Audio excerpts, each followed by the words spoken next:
അസ്സലാമു അലൈക്കും വറഹ്മത്തുള്ളാഹി വബറകാത്ത്. അൽഹംദുലില്ലാഹി വഹദ വസ്സലാത്തു വസ്സലാമു അലാ മൻ ലാ നബിയ ബഅദ. പ്രിയപ്പെട്ട കൂട്ടുകാരെ, എല്ലാവർക്കും സുഖം തന്നെയല്ലേ? അൽഹംദുലില്ലാഹ്, സുഖം തന്നെയാണ്. ഓക്കെ, നമുക്ക് ഇന്നത്തെ പാഠത്തിലേക്ക് പ്രവേശിക്കാം. എല്ലാവർക്കും നോമ്പില്ലേ? എല്ലാവരും ഉഷാറല്ലേ? അൽഹംദുലില്ലാഹ്. ഓക്കെ, ഇന്ന് ദ കീ ടു ജന്ന ഈ ഒരു പാഠത്തിൽ പറയുന്നത് വസ്സിയാമു ജുന്നത്തുൻ, നോമ്പ് അതൊരു കവചമാണ്, ഒരു പരിചയാണ് എന്നാണ് പ്രവാചകൻ സല്ലല്ലാഹു അലൈഹി വസല്ലം നമുക്ക് പഠിപ്പിച്ചു തരുന്നത്. അഥവാ തിന്മകളിൽ നിന്നും നമ്മെ തടയും എന്ത്? നോമ്പ്. എന്നിട്ട് പ്രവാചകൻ സല്ലല്ലാഹു അലൈഹി വസല്ലം പറയുകയാണ്, ഫൈദാ കാന യൗമു സൗമി അഹദികും ഫലാ യർഫുസ്, നിങ്ങളാരെങ്കിലും നോമ്പുകാരനായിരിക്കെ നിങ്ങൾ അനാവശ്യമായി സംസാരിക്കരുത്. അനാവശ്യമായിട്ട് സംസാരിക്കാൻ പാടില്ല. ആർക്ക്? നോമ്പുകാരന് പ്രത്യേകിച്ചും, അല്ലാതെയും അനാവശ്യമായി സംസാരിക്കാൻ പാടില്ല. അതുപോലെ തന്നെ വലാ യസ്ഖബ്, നിങ്ങൾ ശബ്ദ കോലാഹലങ്ങൾ ഉണ്ടാക്കരുത് എന്ന് പ്രവാചകൻ സല്ലല്ലാഹു അലൈഹി വസല്ലം പറയുകയാണ്. നോമ്പുകാരൻ ശബ്ദങ്ങൾ ഉണ്ടാക്കാൻ പാടില്ല. ഒരുപാട് ശബ്ദം ഒച്ചിട്ട് സംസാരിക്കുന്ന ഒരവസ്ഥ ഉണ്ടാക്കാൻ പാടില്ല. അതുപോലെ ഇനി പ്രവാചകൻ സല്ലല്ലാഹു അലൈഹി വസല്ലം പറയുന്നത് വഇൻസാബഹു, ഒരാള് ചീത്ത വിളിക്കുകയാണ്, അഹദുൻ ഔ ഖാതലഹു ഫല്യഖുൽ, ഇനി വേറൊരാൾ നമ്മളോട് വെറുതെ അടി ഉണ്ടാക്കാൻ വരികയാണ്, പ്രശ്നം ഉണ്ടാക്കാൻ വേണ്ടി വരികയാണ്, നമ്മളെ ഉപദ്രവിക്കുകയാണ്, അവിടൊക്കെ നമ്മളെന്താ പറയേണ്ടത്? പ്രവാചകൻ സല്ലല്ലാഹു അലൈഹി വസല്ലം പഠിപ്പിച്ചു, ഫല്യഖുൽ ഇന്നിംറുഉൻ സ്വായിമുൻ, ഞാൻ നോമ്പുകാരനാണ് എന്ന് പറയാൻ പ്രവാചകൻ സല്ലല്ലാഹു അലൈഹി വസല്ലം നമുക്ക് പഠിപ്പിച്ചു തന്നു. അപ്പം എന്ത് ചെയ്യുക?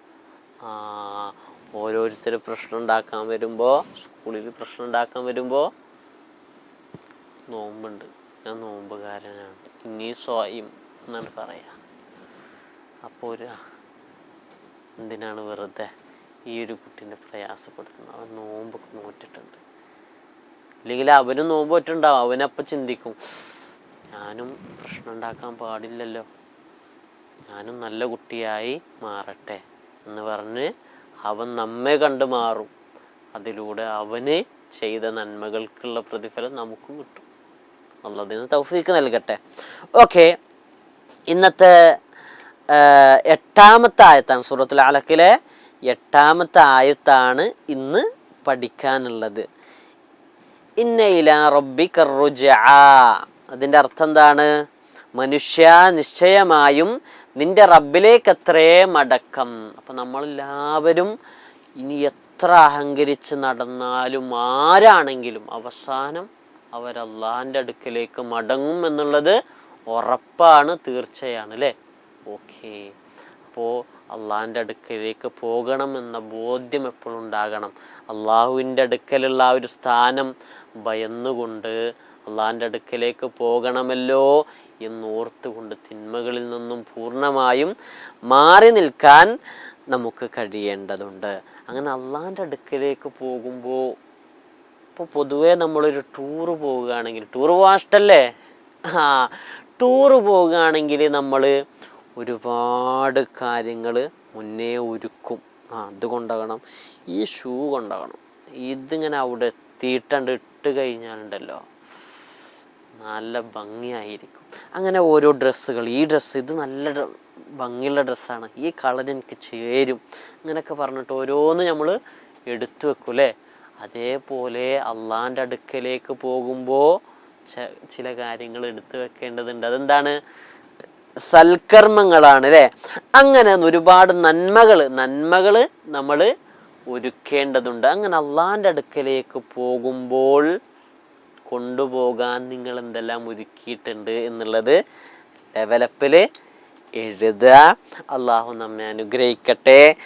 ഇന്നത്തെ റമളാൻ ഡെയിലി സ്ട്രീക്കിൽ എന്താണ്? സത്യം മാത്രമേ പറയൂ എന്ന് പ്രതിജ്ഞ എടുക്കുന്നു.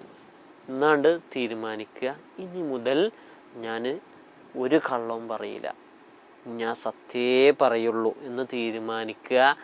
അങ്ങനെ സത്യം മാത്രം പറയുന്നുണ്ടെങ്കിൽ പോയിന്റ് ഇടുക. അള്ളാഹു നമ്മെ അനുഗ്രഹിക്കട്ടെ.